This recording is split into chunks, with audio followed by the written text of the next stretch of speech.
Deerfield IMG College. Welcome to the Coach Jimbo Show, live from Rudy's Barbecue on Harvey Road in College Station. Presented by Capital Farm Credit. Together, we're better. Also brought to you in part by Rudy's Country Store and Barbecue. Visit Rudy's.com to find real Texas barbecue near you. AT&T, proud partner of Texas A&M Athletics. More for your thing. That's our thing. And by Bud Light. This football season, keep it crisp with Bud Light. Please drink responsibly. Now, here is the voice of Texas A&M football, Andrew Monaco. Howdy, and welcome to this week's edition of the Jimbo Fisher Radio Show. It is presented by Capital Farm Credit. We thank you all for being here at Rudy's 504 Harvey Road here in College Station, all along our Texas A&M football network. If you've joined us on TuneIn and as well on Facebook Live, check in throughout this hour and we will share that. Along with the head coach of the Fighting Texas Aggies, Jimbo Fisher. Howdy, Coach. Howdy. How we doing? I'm doing just great and doing a lot better after Saturday's win against Lamar. Let's start there. Your thoughts following that victory? I thought a very efficient game. I thought we played well. Had some mistakes. Wish we could have converted a couple more on offense in the red zone. We had a critical drop down there that cost us one, but we played very well, very efficiently, ran the ball, threw the ball. Kellen was very sharp most part of the whole game. Decision making. They brought a lot of blitzes, so checking.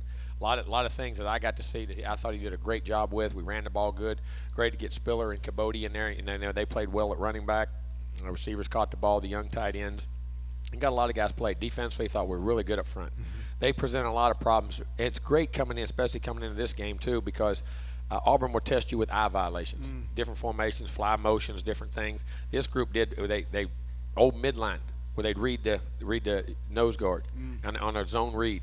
Reading like option, reading the 3 technique, read the 5, different play actions, different motions, different fly motions, and it made you play disciplined football. And our guys played really well, played really physical. Kicking game I was really happy with. Braden, good thing he didn't get much work, and I'm happy. Hope he doesn't get a lot all the time, except on kickoffs. But he had one punt, and then, of course, he put it inside the 5, did really well there. His kickoffs were great. We covered kicks very well inside the 20, which we should have done. Seth was outstanding. Yeah. Seth did an outstanding job. Ted 10 for 10 in kicks, extra points and field goals. He hit all of them. He's hitting the ball very cleanly, very good. We got a field goal block. Yeah. Anytime you get a block kicks are hard to get. I don't care, man. They're just hard, and we're doing a good job. And we got a couple of those last year on field goals. We got one this year that started, which was a good sign. Got that going. We got Rashad Paul going in the kickoff return game. The punt return game, which is critical. A lot of hidden field position. In that regard, that was set up scores, helps defense. Everything. He was outstanding. Our group did. We had a couple penalties in that I wish we wouldn't have had. Got a block in the back and a couple cheap penalties there and some things. We got to get that cleaned up. But a good, solid performance and got back on the groove, played well, and now hopefully we continue with a good week of practice, which I have. Monday was okay, but Tuesday and Wednesday we've practiced much better and I think gotten better the last couple of days, in my opinion. That is so important because that sets your tone for Saturday, doesn't it? Yes, it does. Creating habits. We know we got a lot of young guys. And on offense, you think about it, you got 3 true freshmen that are starting. You got a tailback, a tight end, and a right guard that are true freshmen that are starting that they don't know sometimes. You know what I mean? They just got to, and you got to convince them. We can convince them, but it's just getting them to understand, those things and creating habits. They're starting to pick it up. Even there's other guys in new roles and things that are going on defense, on offense, on special teams, and we're starting to grasp that.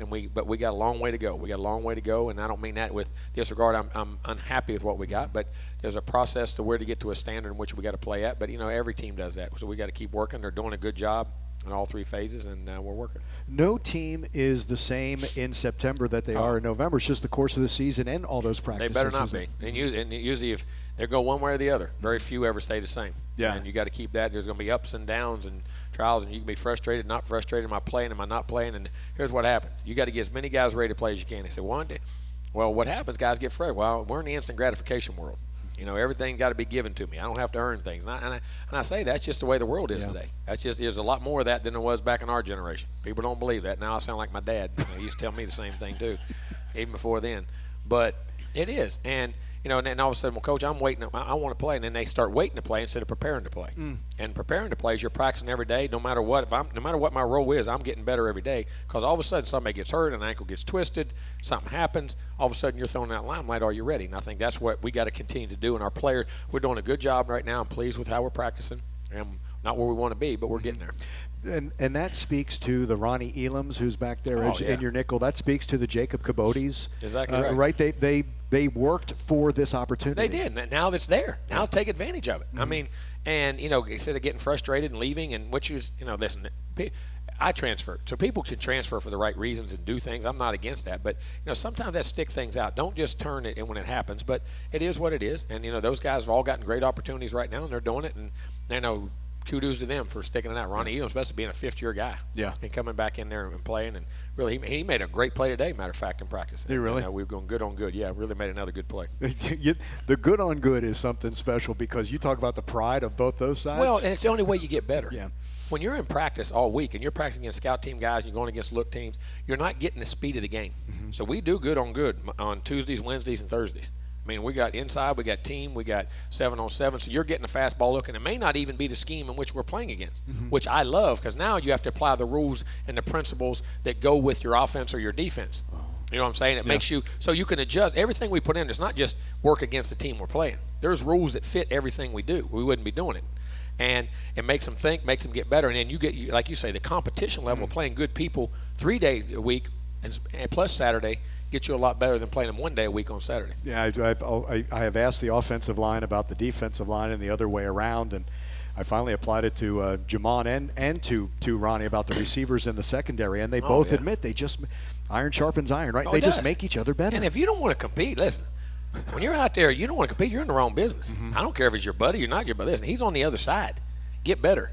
I'm coming to play full speed. He's going to come. If you really respect your buddy, you'll play hard and make him better, and he'll make you better. That goes back to what you said about a game against Lamar. The ultimate respect is to give them your best effort. Yes, you play everybody with your best effort. You practice it. Your opponent becomes faces, and that's not disrespect to them. I can't control what they do. I can only control what we do. And when we really, truly grasp that, and the organization grasps that throughout the whole time, that's when we'll start really taking off and being what we're gotten. We're in the process of doing that. He's the head coach of the Fighting Texas Aggies. That's Jimbo Fisher, and this is the Jimbo Fisher Radio Show. We're coming to you from Rudy's, and the Jimbo Fisher Radio Show is presented by Capital Farm Credit. Much more to come. Stay with us. This is Aggie Football from Learfield IMG College. I'm Nate.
Is the second back, give to him, up the middle, Cabote, touchdown, Aggies.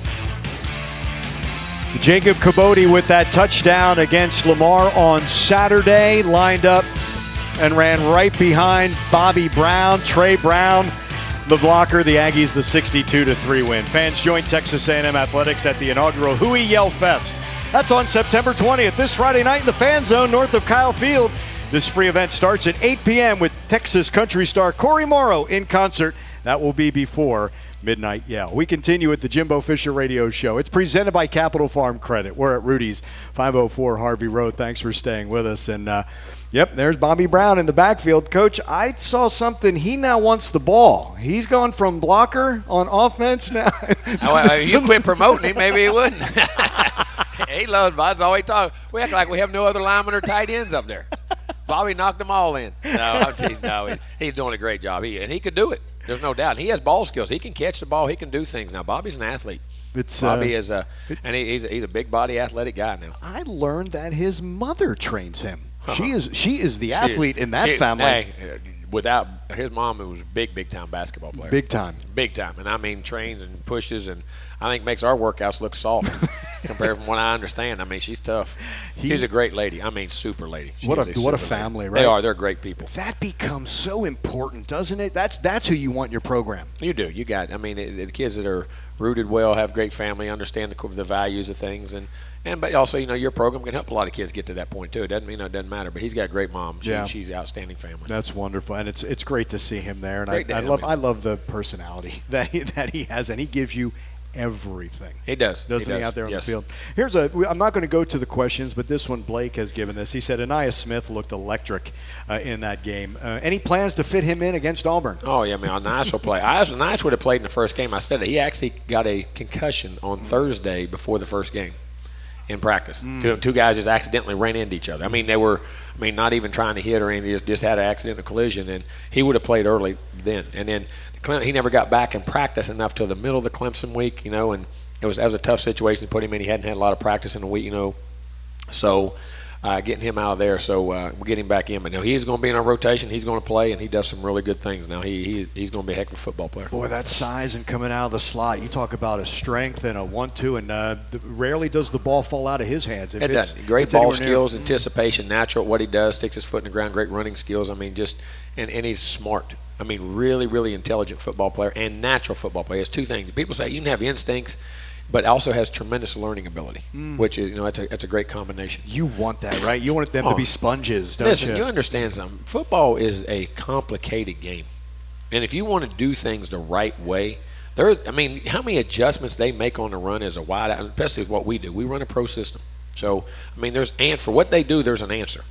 You have to find the answer, and you have to be able to execute the answer about the coverage, the leverage, all those different things, and all of our things. But the ability to learn, people talk about, boy, he can run, he can play, and it doesn't make anybody that they're not intelligent, but certain people can learn at higher levels quickly and adjust on the run and really process things. All your great players that have ever played, don't think there's not a high intelligence level of being able to apply the principles of what you've learned to the game and adjust and process things on the run. I mean, it is invaluable. There's not a price tag you can put on. And really, you can't. It's hard to find that out truly until you really get them. Right. I mean, you think you know and you heard and all that, but it's a hard process. And it just makes it so much easier and adaptable for them to play. And then how much quicker they pick things up. That's the separator, right, between good and great? It is. I mean, I truly believe superstardom? That. I mean, there's certain things, that, not just that, but there's a drive. And like I say, human nature is to take the easy way out. It's always natural for the human to, we all want to rest, we all want to break, we all want a coffee break, we want to go cigarette break back, and they don't have cigarette breaks anymore, but it used to be back in cigarette breaks. Everybody wants a cigarette break. Everybody wants lunch. Yeah. I'm going to tell you what, when you don't get any of them, be a coach. You don't get any of those. At least not with those. You don't get any of them. But human nature is to take the easy way out, and people who are driven to be great. That's the other. There's qualities about people. There's talent. Everybody, well, he's just as talented. And it doesn't make the guy bad. Other people are just so driven to be a master of what they do and how they do it. And there's a competitive nature to them and a toughness to them that separates them. And, it's hard. You got to find all those guys that have all those intangibles. It's interesting sitting down with Kellen. I asked him one time, when you break the huddle and turn, as soon as you turn, what do you see? And I did the same thing to Ryan McCollum when I had a chance to talk to him during media day. I'm fascinated by what they're looking at and what they see, because for them to be able to put it into words, but that processing becomes. It is, and it's a learned behavior. Mm-hmm. All those things are learned behaviors. Where your eyes go, because listen, the only way on a football field you're getting information in your brain to make a decision, you're hearing it or you're seeing it. You got to hear it or see it. It's the only way your brain can get the information. Mm-hmm. So you got to have your eyes trained to be where they're supposed to be, when they're supposed to be there, and what the pre-snap read is, the post-snap read is, anticipation. I mean, all those things that go on, and you have to learn, and you have to be, and you got a clock running down. Mm-hmm. You got in a play. You've told everybody what to do, and usually two of them are forgotten, so you have to go tell them again, or made the call again. And somebody asked you an assignment, and what do I do? I mean, that's just the nature. When you got 11, think about this. When you got 11 people in the room, how many people always hear what you say all the time? Huh? Be honest. Be honest about it, huh? I mean, and then you're doing that, and then the clock's running down, and the coach is yelling, hurry up. And then you got to make a protection call. You got to make a run check. You got to make a decision. Then I got to process what's going on. Then the ball snapped, and I got about 2.3 seconds to throw it, or I got a bunch of big ugly guys trying to knock my head off, and I got to make it happen. So he just does that about 80 times a day, every end of the game. I mean, that's just what happens. You just described Kellen to a T, didn't you? Exactly. That job, you think you want to be the quarterback. Now you put that on the sidelines, you're processing all of that as well. Yeah, then he's on the sideline, hasn't listened to me, and everybody else is on his butt. And 100,000 people and 20 million people on TV. It's a wonderful job, isn't it? And he thought he knew what he was doing when he came in as a freshman, right? Yeah. What he knows now and what he knows then are two different things. Well, what he learns every day, but he is a tremendous human being. I can't say that. I'm going to tell you this. I don't mean this. There's some tremendous human beings in our football. We got a team full of them. We really do, and we're learning how to do things right. We're learning how to be at that level, and learning the habits and the cultural habits in which you have to get to, and we're learning to strain. We're learning to play uncomfortable. We're learning to play when we're tired, when we're sore, when different things. Yeah. And some of the excuses I get sometimes. Well, coach, I don't want to get into my level. Sometimes you see that body and you look at them and they'll give you something and you'll say, are you 10? But yes, in essence, and I joke about it, but yes, they are. Because they're still kids. They don't know they don't know. Right. And that's the thing we forget about it. I mean, we really do. And like you're trying to coach who they are or can be, not who they are. Right. And that's a process. I mean, when you're pushing people to be uncomfortable every day, that's what you have to do. You have to get the best out of them. You got to push them, challenge them, and they got to accept that and understand it, which I think our young guys are starting to grow to do, and we're getting better. That becomes a turning point, does it not? It does. Once you get that, then you really get an idea of who he can be. Yep. Gotcha. You'll coach or a dad at times out there? Yes. Great answer. I mean, yes. But I'm a tough love dad. Most of the time, anyway. He's the head coach of the Fighting Texas Aggies. That's Jimbo Fisher. We will continue with the Jimbo Fisher Radio Show. It's presented by Capital Farm Credit. We're at Rudy's, 504 Harvey Road. Stay with us. This is Aggie Football from Learfield IMG College.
his first touchdown as an Aggie.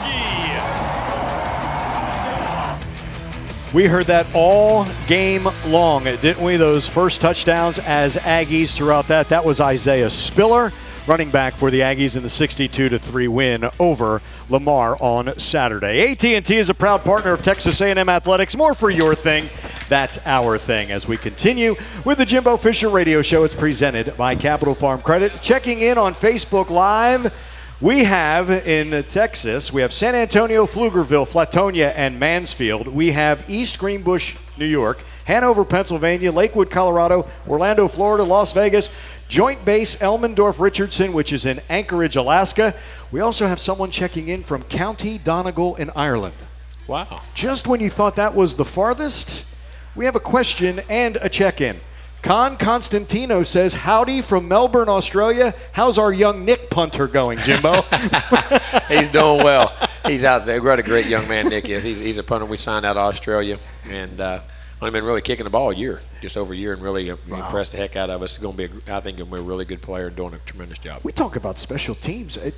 How did we know that Australia was going to send all these punters and kickers to the States? It's amazing where they all come from, the athletes.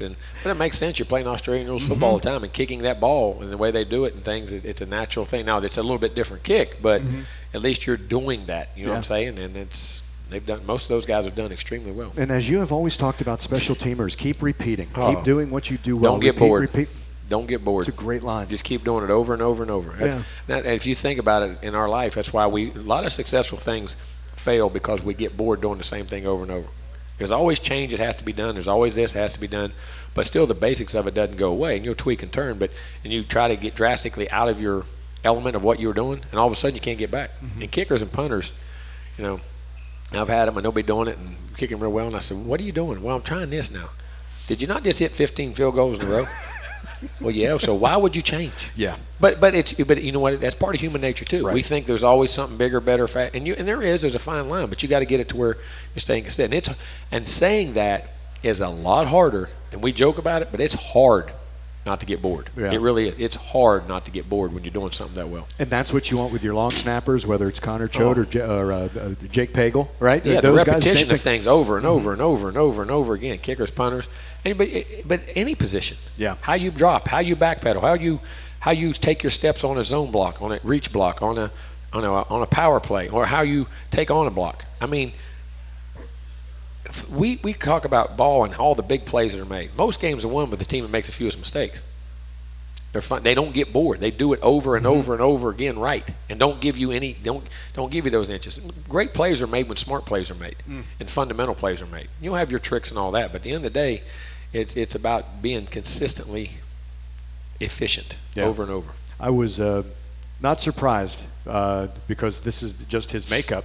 I think it was during one of the breaks during practice, and there goes Jamon Osben right to the machine, and he's just working on his hands. But I'm going to tell you what, you talk about a guy who's really, really taken off as and understand the work ethic and demeanor and things. I can't say enough good things about him. I mean, he's playing well on the field, and his weight is lost. He's running better. He's moving better. But just his overall knowledge of what he's doing is not only the physical part, but it's the mental part of it. And you can put him at anywhere on the daggone, in any position, and wide out, and he'll block, he'll run. Also, if you watch, he's becoming one heck of a special teams player. He's playing his tail off on special teams. Yeah, and I can't say enough good things about Jamon. I really can't. I mean, tremendous human being. He is a guy. I learned this, and it was from a different sport, though, Jimbo. But I always heard if you're going to be first in a drill, you better do it right. Oh, yeah. He's one of those very first guys in the drill. He likes it again, up front, doing what he's doing. And there's a part when you become a leader and you get up front, you're not afraid to be wrong. There's a part everybody wants to be right, but you can't be afraid to be wrong. It's like you can't be afraid to lose. You can play the game, the glass half full, half empty, and people say, well, how do you do that? Well, people want to win and be successful. So you say, I don't want to do that. I don't want to screw things up. So you play passively. You know what I'm saying? Or you play hesitantly, or you make yourself not execute in certain situations. And you can't play like that. And that takes time too. You got to learn how to play when you're a favorite, and learn how when expectations are on you, and learn how when people think that of you. You know what you do? Same thing you did. Why'd you get those expectations? Because you did something really good. Why? Because you didn't have any, and all of a sudden you did it right. Guess what? When you get them, just keep doing that right. Right. And quit worrying about what people say. Unfortunately, I hate to say that, folks, but No, can't worry about it. I mean, you just got to go practice, do what you do, have confidence in what you do, and play. Yeah, that's that. Don't be afraid to succeed. Some don't like to succeed because the expectation changes. Well, they do. The expectation changes, and they don't have to deal with the pressure. I mean, pressure, and there's no pressure when you prepare. Right. When you know the answers to the test going in, there's not pressure. When you study for the test, when you practice hard, when you have fundamentals. Yeah, there's anxiety. Mm-hmm. You know what that means? You care. If you didn't have anxiety going into anything, didn't have butterflies, you wouldn't do it because it wouldn't mean anything to you. Yeah. I get them every time. I've been 31 years. I get them all. I mean, because it matters. Mm-hmm. You know what I'm saying? But then you can't let it matter so much that it paralyzes you. Right. And as coaches, you like that. I mean, you're always like that. As an athlete, hey, let's go win. Let's go. This good thing's going to happen. We're prepared. We know it. Let's go play. Let's call the plays. Let's do what we do and execute and get a win. He's Jimbo Fisher, the head coach of the Fighting Texas Aggies, who are back in action on Saturday, 2:30 against Auburn, 1:30 with our pregame show. It's brought to you by CHI St. Joseph Health. We want to remind you that Aggie football and the Jimbo Fisher radio show brought to you by Bud Light, proud partner of Texas A&M Athletics, reminding you to enjoy responsibly. We will come back to Rudy's 504 Harvey Road for the Jimbo Fisher radio show. It's presented by Capital Farm Credit. This is Aggie football from Learfield IMG College. We've invented a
You're back.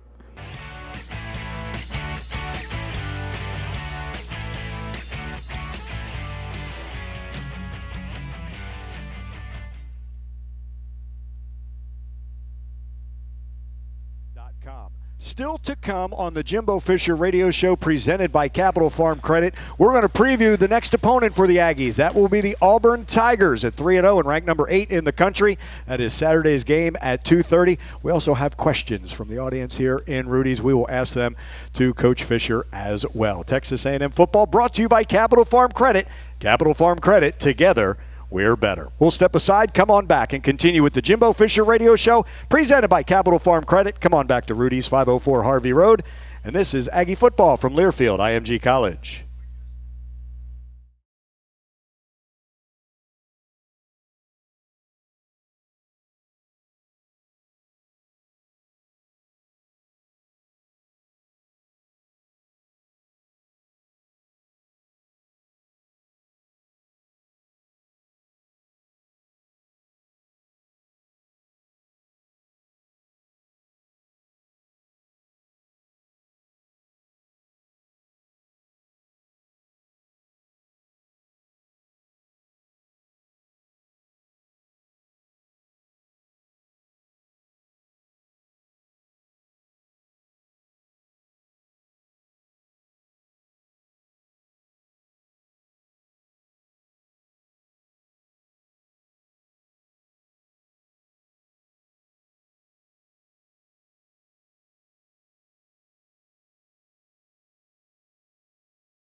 Game-changing provider of electricity. They're giving Texans access to wholesale electricity with no markups, all for a membership of just $9.99 a month. We continue with the Jimbo Fisher Radio Show, presented by Capital Farm Credit.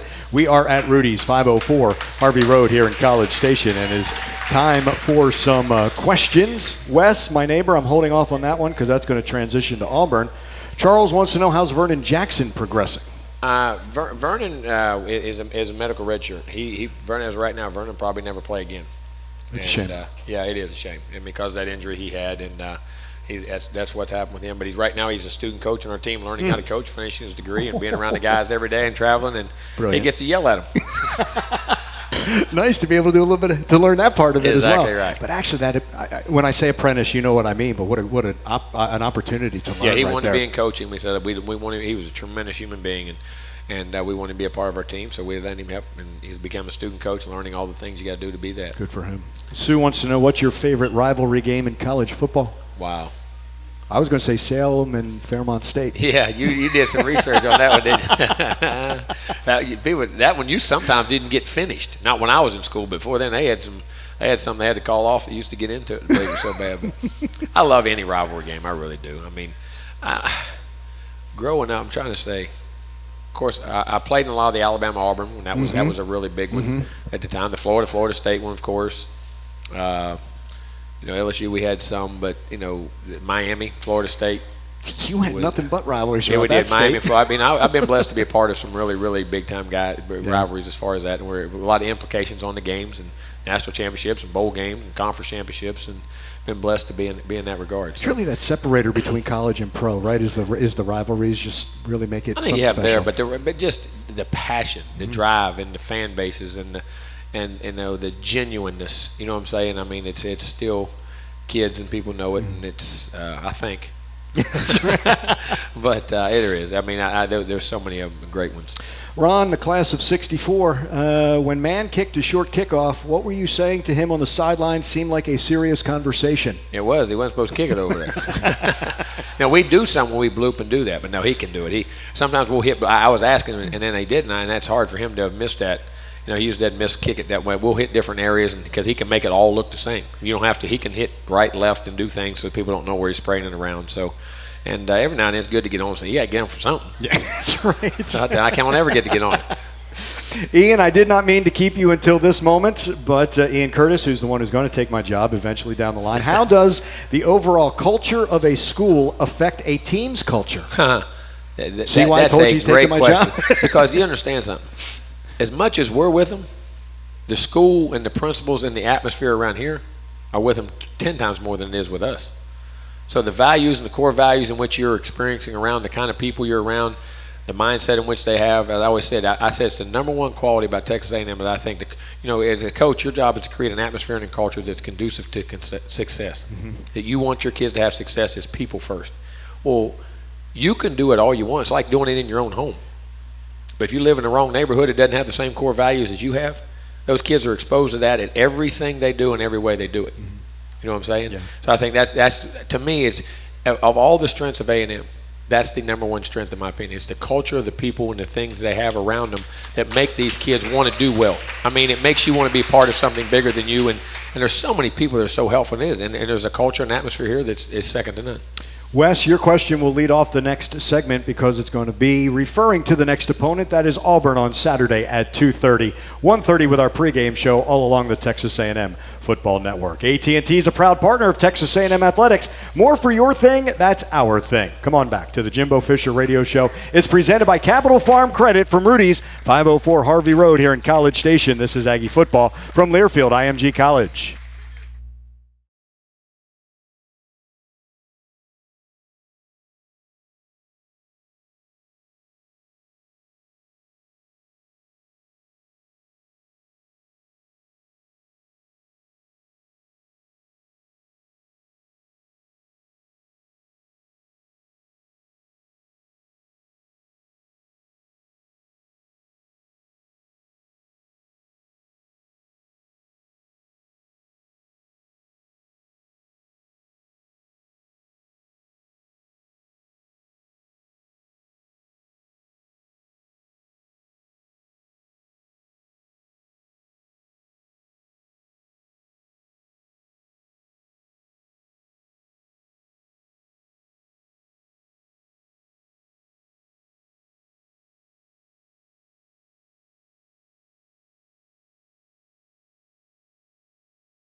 34-yard touchdown run for Isaiah Spiller. Touchdown, Aggies. Another 100-yard rushing game for Isaiah Spiller and the Aggies 62-3 win over Lamar.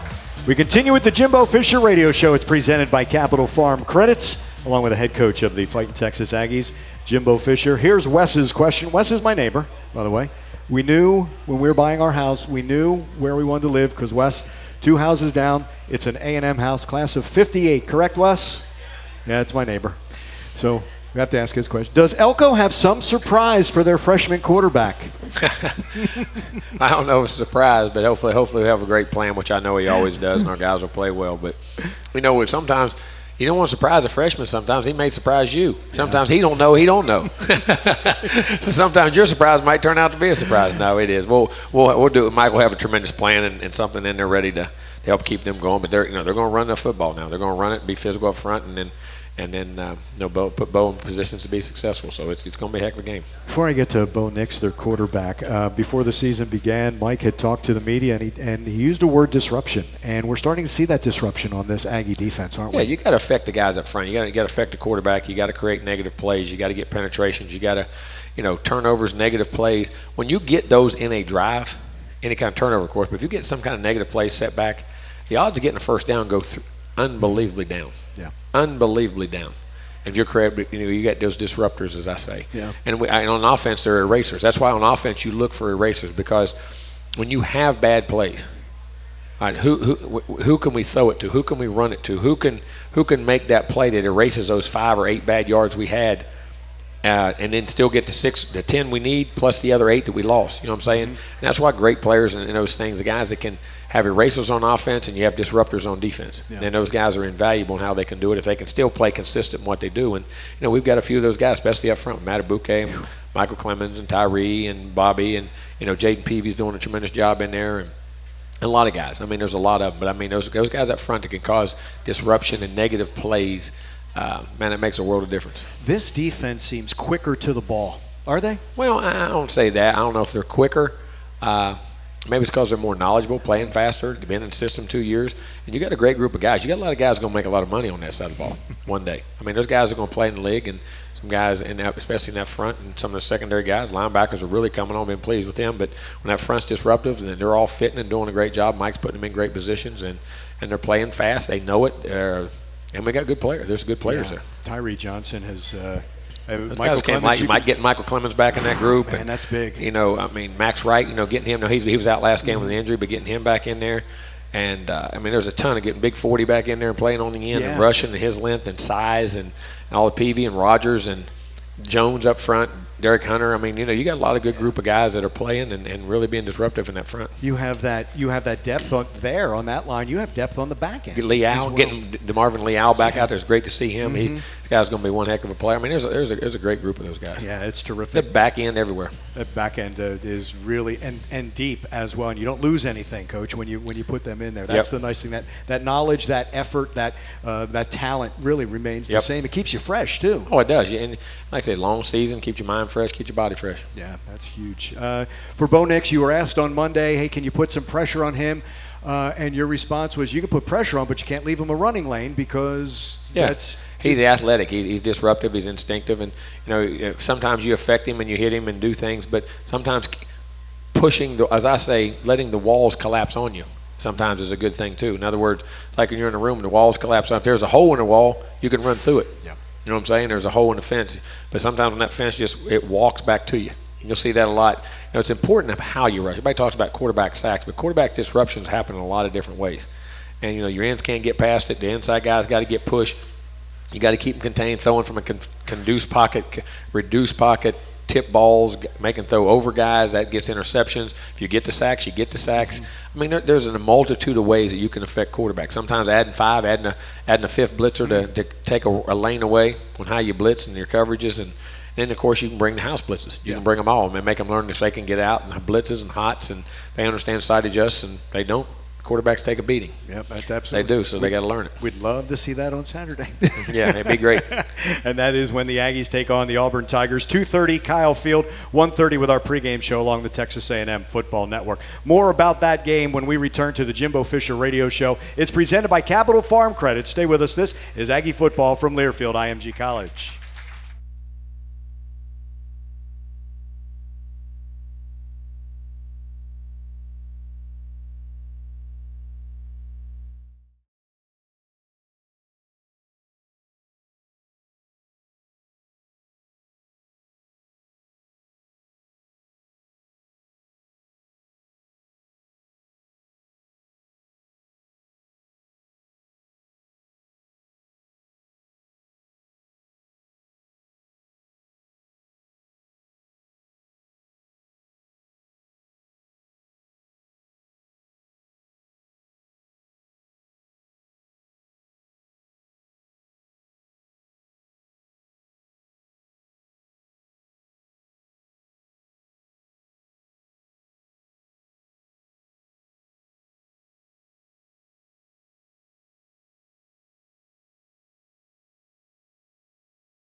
Farm Bureau Insurance wants to send 12 fans on an away game trip to see Texas A&M play at Georgia on November 23rd. To register for the 12th fan trip, visit 12thman.com/12th fan trip. Texas Farm Bureau Insurance is a proud corporate partner of Texas A&M Athletics. We're going to get this in now. This copyrighted broadcast is an exclusive presentation of Learfield IMG College. It's under the broadcasting rights granted by Texas A&M University. Reuse of this presentation is prohibited without the express written consent of Texas A&M University and Learfield IMG College. Announcers are provided by Learfield IMG College and Texas A&M University. As we continue with the Jimbo Fisher Radio Show, it is presented by Capital Farm Credit. We are at Rudy's, 504 Harvey Road. Saturday, it is a 2:30 kick. 1:30 is when our pregame show begins, our CHI St. Joseph pregame show. Dave Elmendorf, Will Johnson, and I will be previewing that game, and then we have the kick 2:39 CBS game as well. Hope to see you at Kyle Field. Coach Fisher, you like to play balanced. Conversely, would you like Auburn to become unbalanced? Well, I think anytime you do, I mean, because you can take one part of it away, unless you're doing it so well they don't have to do it. Yeah. But you need to have balance, and you're going to have to, again, the SM, you have to play the run, and you have to play the passes in the different formations. So it's going to be very tough. But to answer your question, yes. Yeah. They give you so many looks. They right? do. There's so many looks, high violations, motions, different screens, different things in which they do, and they test you in a lot of ways. Offensively and defensively. You never know. When you always talk about a head coach, you kind of focus on his side of the ball, and Gus Malzahn the offense. But Auburn, long time ago, Coach, you told me guys with the hands in the dirt, that defensive line for Auburn it is something. And Auburn's always cut their teeth. And they've had some great offenses while they've been there, but they've always cut their teeth in the history of Auburn. Great defenses, Great physicality on defense, great D linemen. Great linebacker play, secondary play, and they have one of the best defenses we'll play all year by far. Arguably the best front, and I don't mean that as any disrespect to anybody else, but their front is a lot of guys who are going to get drafted and get drafted very high. And I think one of them for sure I thought would have been a mid-first round pick at least last year. They came back, and the other guys have a chance to be first rounders, a couple others. and a bunch of second, third rounders. I mean, they're front guys, but then their secondary, you say that they cover, they can run, they're cover, they're physical in the second, and linebackers can run, and they've always cut their teeth on being a tremendous defensive football team. Does having some success last year at Auburn, playing so well for so long, unfortunately, the end, does that help you going into this? Yeah, I mean, it gives you schemes and things in which you had success, which they do, what they like to do, and just knowing who the players are that you're playing against. I mean, you have a familiarity with those guys. Sometimes that's good. Sometimes that's go, oh, God, I got to play him again. I mean, it can go both ways. So, but it does. I mean, it's success. But then, each team's different. Each guy's different. So you got to build from that. And then the cat and mouse game goes back and forth and what you're going to do and how you're going to do it and what they're going to do. And because they're going to make adjustments when you do it. So that's what makes it fun. Everybody comes to the game. Absolutely right. That's Jimbo Fisher. He's the head coach of the Fighting Texas Aggies. We've got one more segment. We'll wrap up the Jimbo Fisher Radio Show presented by Capital Farm Credit. Stay with us when we come back to Rudy's, 504 Harvey Road here in College Station. This is Aggie Football from Learfield IMG College.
Radio show. It's presented by Capital Farm Credits from Rudy's, 504 Harvey Road. Thank you all for being here, as you are every week.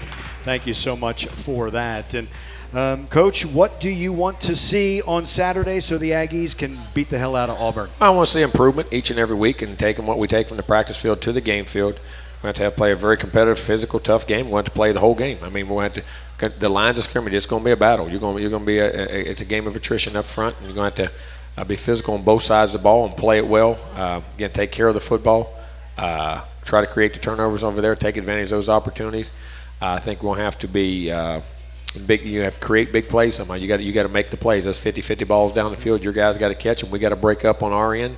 We got to have great eye discipline on defense and not to give up plays. And on offense, we got to have consistency and be able to execute. And then I think your red zone efficiencies. You get two really good defenses. I think both sides' red zone efficiencies on offense and defense are going to be very critical in the game. And third downs, being able to get those three more shots at what you're going to do. And it's the same keys, but but the ability to compete and understand the psychological disposition, to understand how to go into that game and continually perform and get better and make adjustments and coach and if it goes well early, to keep making those adjustments to get better, and if it's not, just to keep plugging along and make those adjustments in the game. It's a long game. A game is a lot of things in it, and it's going to take great physicality, great focus, great toughness, and at the end of the day, a lot of effort and execution. 30 seconds till music. We have to do it. Thank you so much, Coach. Again, beat the hell out of Auburn on Saturday. I'm with you. Thank you. Have a great rest of your week as the team has the practice for Saturday. Again, 1:30, the CHI St. Joseph Health pregame show along the Texas A&M Football Network, and we will kick things off at 2:30 with my partner Dave Elmendorf with Will Johnson. For Jimbo Fisher, I'm Andrew Monaco. Kevin Menchow's our engineer here at Rudy's, and Abby Klatt is the producer in our Learfield IMG College studios. Again, a reminder, join Texas A&M Athletics at the inaugural Huey Yell Fest. That's Friday night in the Fan Zone, north of Kyle Field. This free event starts at 8 p.m. with Texas country star Corey Morrow in concert before Midnight Yell. This has been the Jimbo Fisher Radio Show presented by Capital Farm Credits.